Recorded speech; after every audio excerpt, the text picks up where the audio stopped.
Andrew. Vincent. Finally! Finally. Good, Finally! Good. We got something to get our teeth into. The Legislative Council is back! Yeah. Today! Yeah, back in action. So all the politicos are excited. We're totally pumped up for this. No more yawning. Yeah. No news. Not like... no word for today. Yeah, you know. But yes, we got LegCo's back in action. So totally pumped up for that. Good. So ready for a big October. And, you know, the legislators are coming out all guns a-blazing. Yep.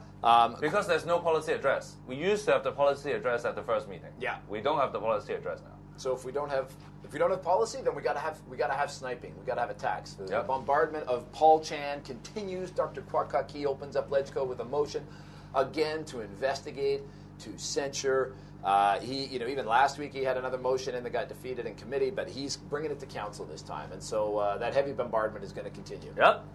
So that's how they're opening up LegCo this week. What else have we got? Tony Jie is opening up, and he's unusual because, you know, Tony's a pretty unusual guy. Different approach to things. I think he's quite an unusual thinker. He gets involved in all kinds of different things. But he's coming and he says he wants the government to come up with a plan to lower housing ratio expenses. So how much families spend on private housing to less than 30% of their income, right, over 5 years. That's, for a guy that's usually quite hands-off in terms of how he thinks about economic policy, that's a really detailed little bit of like government getting in there and, you know, trying to engineer something. That's social engineering at a pretty extreme level. So I'm curious to see where Tony's going with that. And then he also wants them to get it down below 25% in 15 years. So an average family spending less than 25% of income. So that's a question, or that's a motion debate? Well, this is the motion. He's basically saying government come up with a plan. That's his motion. He's putting forward. You know, and then he also wants him to get to implementing an average living space in Hong Kong. Again, this is really kind of extreme social engineering. I don't know if he really thinks it's possible. I'd have to ask him. But it's probably good politics. It's easy to say, easy to ask the government to do. Everybody goes, yeah, I need more space.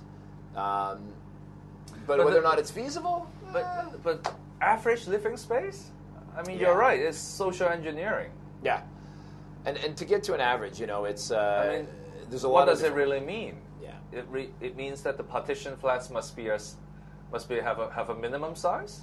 So we now have minimum wage and then minimum size of flats, or is that what you're talking about? Well, that's it. You know, because I thought actually we did already. We did this already. I mean, people just normally think that the space per person in a public housing flats is the minimum space we should have to live properly. But I mean, now that's the standard. But then now they want an outer figure? Yeah, well now, you know, with the people talking about legalizing the subdivided flats, of course, that would take the official numbers of what the average was much lower.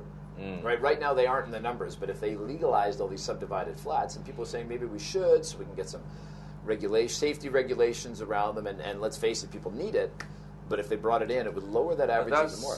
That's a tough battle. Because remember that during the weekend there's a fire, and then a subdivided flat was burned up, and then people died, and now you still want to talk about that? I mean, that could go either way. That could go either way. It could go people saying then we have to legalize subdivided flats and regulate them, or it could go we have to get rid of all of them because we can't make them safe. And so that again is another debate to watch. The other way to bring the average down would be to limit it at the top. So no more mega luxury flats. No more, you know, 4,500 square foot flats are going to be zoned in an effort. But again, this really goes to extreme social economic engineering.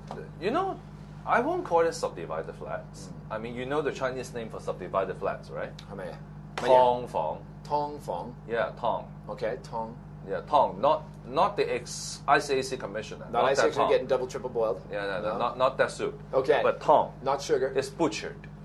Butchered? Butchered flats. I would say it's butchered that's flats. A lovely imagery. Yeah, you have a proper flat, and then you butchered it. Right. And now it does not become a proper flat. So I would say it's butchered flats. I won't say subdivided flats. But why don't we pick this for the work, for today's word? I mean, it's butchered. Butchered. Okay, butchered flats. Butchered flats. We'll see what happened All right. in today's motion debate. All right. Thank Sounds you. good. Thanks a lot.